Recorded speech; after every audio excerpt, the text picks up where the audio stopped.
Здравейте, кетч фенове, и добре дошли в това видео, в което ще чуете моите очаквания, предикшени и като цяло мнението ми за предстоящата Кетчмания 41.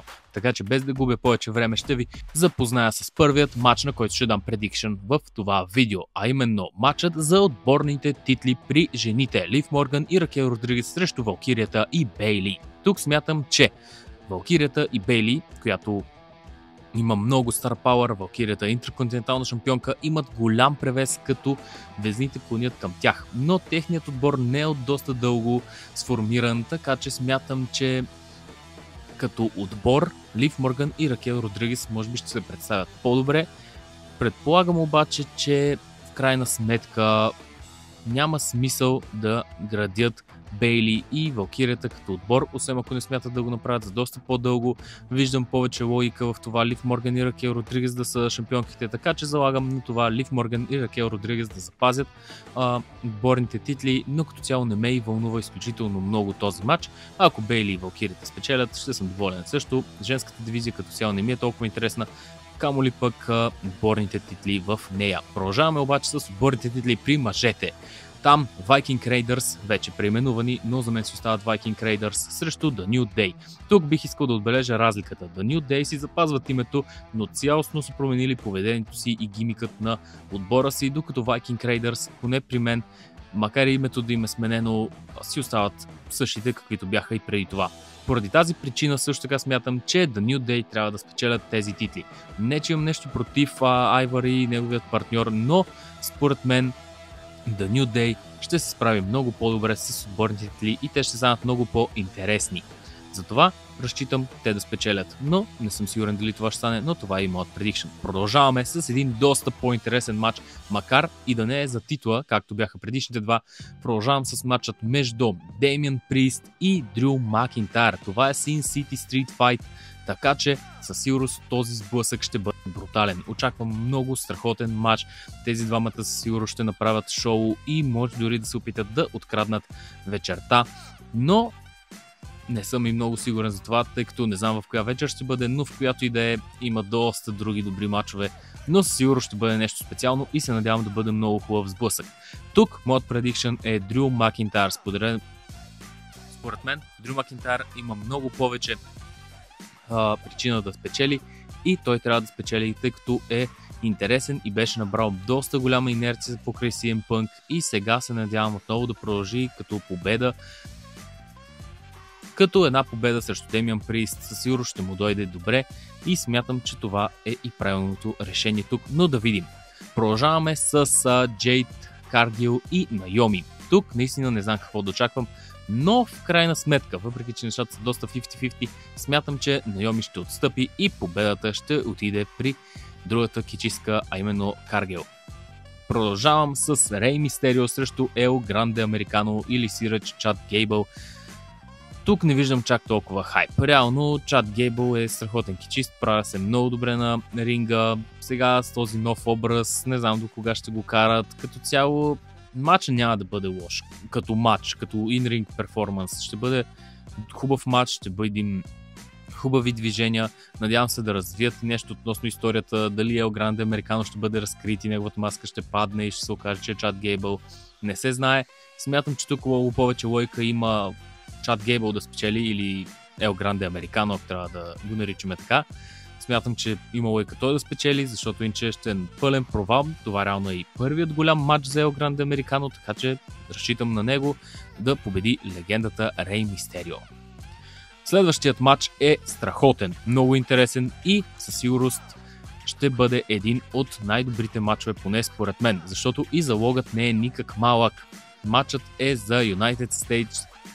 Матчът е за титлата на Съединените американски щати между LA Knight и Джейкъб Фату. Тук очаквам Джейкъб Фату да победи.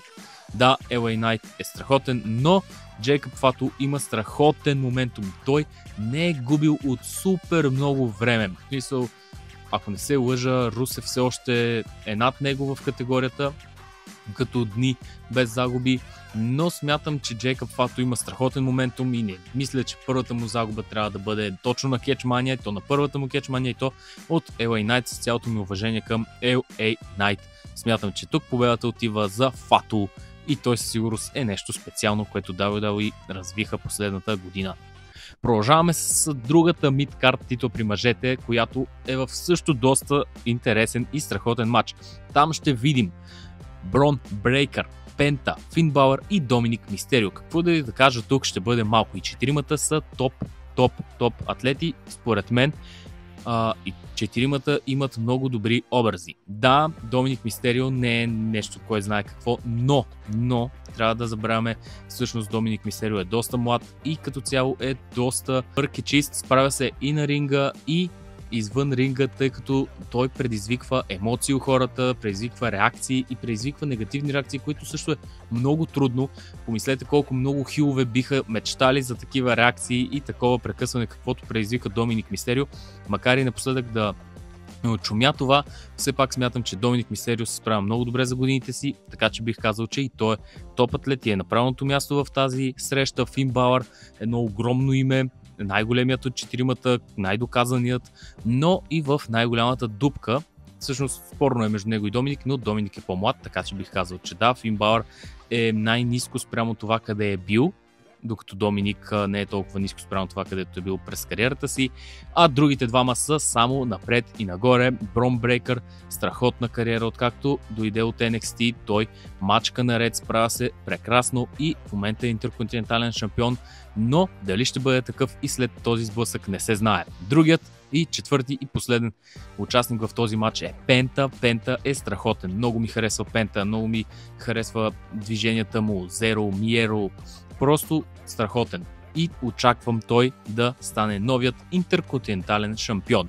Знам, че това би бил доста голям удар за Брон, тъй като и доколкото съм запознат, това със сигурност е първата му кетчмания и той отива там като шампион и да загуби би било доста жалко и доста гадно за него, но имайки предвид, че този матч е с 4, нищо чудно и Брон да загуби титлата си без да бъде туширан, изглеждайки силен. Пента може да победи Фин Балър или Доминик Мистерио и така да изглежда доста по-силен. Очаквам тук да се развие нещо между Доминик Мистерио и Фин Балър.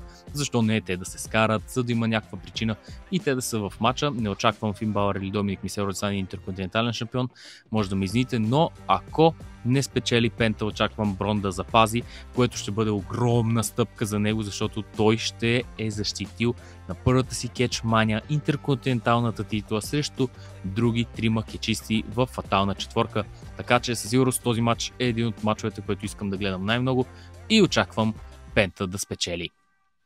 Продължаваме с матча между Логан Пол и AJ Styles. Тук ще бъда кратък. Според мен победител ще бъде Логан Пол. Защо мисля да бъда кратък? Защото макар AJ Styles да е прекрасен кичист и много да ми се иска той да победи Логан Пол, тъй като матча не е за титла и няма някакво специално усещане около този матч. Предполагам, че просто ще направят страхотен матч, ще има много добри движения, тъй като и Логан Пол не е лош на ринга, справя се доста добре, ако трябва да сме честни, особено като за човек, който не е кичист в истинския смисъл на думата кичист, да се е борил цял живот, не е AJ Styles, така че за това, което е, Логан Пол се справя просто феноменално на ринга и очаквам двамата да направят страхотен сблъсък и накрая победител да бъде Логан Пол, защото просто е по-младият, защото просто има повече логика да спечели той. Ако беше за титла или нещо друго, да кажем, че AJ Styles може да спечели, за да получи нещо интересно като рън с титла в може би последните си години в кетча, но тъй като матча не е за титла, очаквам просто AJ Styles да даде победата на Логан Пол, за да получи победа на кетчмания в Лас Вегас, Невада. Следващият матч е за главна титла, главната женска титла, матчът между Тифани и Шарлот Флеер. Какво очаквам тук? Наистина се надявам Тифани да запази и Шарлот да бъде победена. Защо се надявам това да се случи?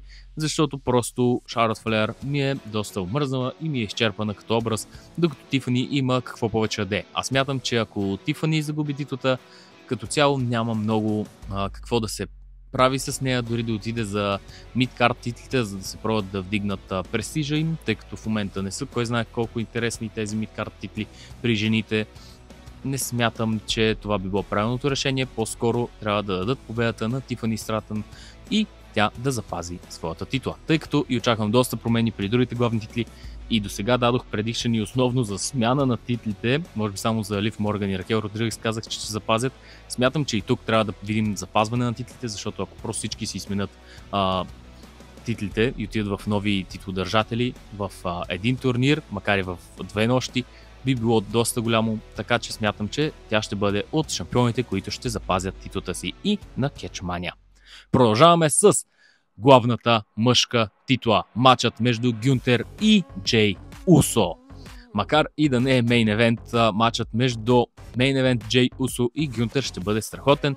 Като цяло в последните дни те развиха историята си и враждата им глежда доста по-приемлива, отколкото беше в началото. Много хора казват, че това е излишно и няма смисъл. Според мен има много голям смисъл. Замислете се за възможността Джей Усо да стане част от отбора на Джон Сина и Скалата. Замислете се за това какво би значило за Джей Усо да спечели.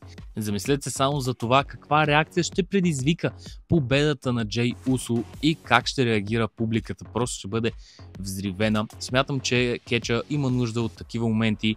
Гюнтер е достатъчно доминантен шампион, достатъчно добре се справи с интерконтиненталната титла. Сега много хора го критикуват за този рън, така че не виждам защо той трябва да продължава повече. Джей Усо според мен е правилният човек, защото има моментум, има много желание и енергия в него.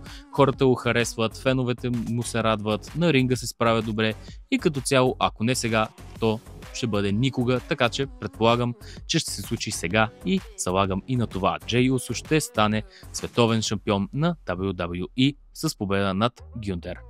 Продължаваме с другият матч за главна титла при жените. Io Sky, Бянка Балер и Рия Рипли. Този матч ще бъде брутално добър. Това са може би трите най-добри кетчистки в WWE и какво говоря, в целият свят според мен няма по-добри 3 дами, които могат да се бият на ринга. Може би да, има и други кетчистки като Шарлот Флеер, със сигурност може да избраваме и други, но няма смисъл да задълбаваме. Смятам, че тези трите са, ако не най-добрите, то едни от най-добрите и те заслужават този матч, заслужават да бъде много гледан и много интересен и също така не се знае коя ще стане шампионка. Буквално според мен шансовете са разпределени по-равно. Най-малко шансове давам на Io Sky, тъй като тя реално стана шампионка и в момента е актуалната шампионка и според мен ако тя запази, това ще бъде твърде голямо. То беше много голямо това, че тя победи Рия и стана шампионка в обикновен епизод на Рао. Пък сега да победи и Рия, и Бянка, и то на Кетчмания, би било твърде голямо. Не, че не го заслужава. Ио се справя страхотно, но според мен няма да получи чак такъв пуш в момента. Не е малко и че е шампионка и влиза в такава голяма среща, дори може да загуби титлата си без да бъде туширана. Така че смятам, че в този матч могат да се зародят много други матчове и вражди за напред. А между Рия и Бянка наистина не могат да избера коя от двете би била следващата шампионка след тази Кетчмания 41. Много ми се иска да заложа на Рия Рипли, но все пак някакво усещане имам, че титлата ще отиде при Бянка Балер. Ако трябва да избирам, бих избрал Рия, но това мое вътрешно чувство говори, че победителката ще бъде Бянка Балер. Така че залагам на Бянка Балер, но изобщо няма да съм разочарован, ако спечели Рия Рипли. Продължаваме към най-големият матч, макар и да не е за титла. Сет Ролинс, CM Punk и Роман Рейнс. Този матч ще бъде брутален. Трябва според мен да включа и името на Пол Хейман, тъй като и той е много важна, дори ключова роля и фигура според мен. Няма какво, малко ще бъде каквото и да кажа за тези четиримата. Просто матчът ще бъде спектакъл, шоу. Много добри на ринга, много добри на микрофона, много добри в историята. Много хора казват, че историята е излишна, но според мен повечето от тях вече са се убедили, че историята е перфектна и нямат търпение да гледат този сблъсък, защото помнете ми думата, това ще бъде един страхотен матч. Колко много Star Power имаме с Роман Рейнс и Сет Ролинс, а добавяме към тях и най-добрият на света CM Punk. Сега идва и най-тежкото решение да видя кой от тримата ще победи. Според мен, възможността за това Роман Рейнс да победи е най-малка. Ще ви кажа защо. Защото Роман Рейнс получаваше много победи и много шансове и тук в този матч той ще получи една загуба, което е напълно очаквано. Може феновете на Роман Рейнс да не са съгласни, но според мен ролята на Роман Рейнс в този матч е да загуби и със сигурност това ще бъде така. За Роман Рейнс предстои нещо ново, нещо като смяна на гимика, не съм сигурен дали ще бъде чак такова, но със сигурност Роман Рейнс трябва да загуби този матч и от тази кетчмания нататък Роман Рейнс ще влезе в нова глава от своята история, своята кетч история, която той пише, която е феноменална за сега и затова той трябва да загуби, за да се вика една крачка назад, за да направи две напред и според мен в този матч той ще получи тази крачка назад. Сигурно ще остане и без Пол Хейман. Сега въпросът, кой ще победи, Сет Ролинс или CM Punk? По-очевидният отговор е CM Punk, като идеята е той ще получи Пол Хейман и ще получим CM Punk и Пол Хейман за напред. Но според мен това няма да се случи. Според мен CM Punk ще загуби, тъй като за сега той и Сет са 1-1, макар и матча, в който Сет спечели Роман Рейнс да се намеси и нещата не бяха много чисти, а сега това да не е директен сблъсък между двамата, а да бъде тройна заплаха отново. Смятам, че тук е момента, в който Сет ще победи и в крайна сметка ще поведе с 2-1 над CM Punk и смятам, че Пол Хейман ще предаде и CM Punk и Роман Рейнс и ще завърши вечерта заедно с победителят Сет Ролинс. Защо смятам, че нещата ще се случат така? Защото по принцип, когато двама се карат, третият печели, а и Сет Ролинс буквално в последният рау, който гледах, когато имаше интеракция с Пол Хейман, той се държеше буквално като хил, супер злодейски се държеше. И според мен той ще търне хил, ще направи нещо гениално и това, което не сме очаквали някога да видим, Пол Хейман и Сет Ролинс, според мен ще бъде нещо много, много добро за бизнеса и като цяло ще бъде нещо много гледано и много качествено. Тъй като вече сме виждали CM Punk и с Пол Хейман, вече сме виждали CM Punk и Роман Рейнс. CM Punk ще загуби и победителят ще бъде Сет Ролинс. И освен победата, той ще спечели и Пол Хейман. Това е моят предикшън и продължаваме към последният и най-вероятно последен като цяло за Кетчмания. Предполагам, че това ще бъде мейн евента на Нож 2. Коди Роудс, шампионът срещу Джон Сина, шампионът на шампионите. Очаквам в този матч да видим Джон Сина като победител. Това е кратко, точно и ясно. Няма какво повече да обяснявам. Коди Роудс запази титлата доста дълго време, но сега ще я загубим. Не виждам смисъл Джон Сина да загуби този матч. Не виждам причина. Единственото нещо, което ме притеснява е, че по принцип трите Хикса обичат такива неща. Когато не виждаш причина някой да не спечели матч, той няма да го спечели. Запомнете ми думите. Коди Роудс загуби първия си матч срещу Роман Рейнс, когато всички смятаха, че там приключва царуването на Роман Рейнс и му трябваше една година за да го победи. Но има и друго, което вече съм споменавал, когато Джон Сина търна хил.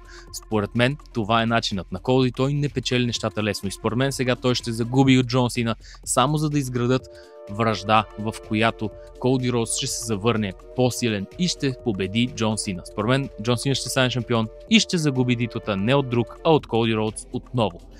Това е моят предикшън не само за този матч, а и като цяло за нататък враждата между двамата. Така че предикшънът ми за най-важният матч, матчът на матчовете е Джон Сина да стане рекордният шампион на WWE, като победи Коди Роудс. А какво ще стане след това, много ми е интересно да разбера, но със сигурност това ще се случи. Това не е предикшън, това е спойлер. Благодаря на всички, които изгледаха това не кратко видео. Абонирайте за канала, ако ви харесват подобни видеа. Напишете ми в коментарите, много важно, вашите предикшъни. Наистина ми е интересно. Напишете в коментарите. Дори ако не ви се занимава да пишете обяснения, напишете само кой мислите, че ще е победител. Ако пък не ви занимава да давате за всички за по-интересните матчове, наистина искам да чуя и да прочета по-скоро вашите мнения. Благодаря ви и до следващото видео. Чао, чао!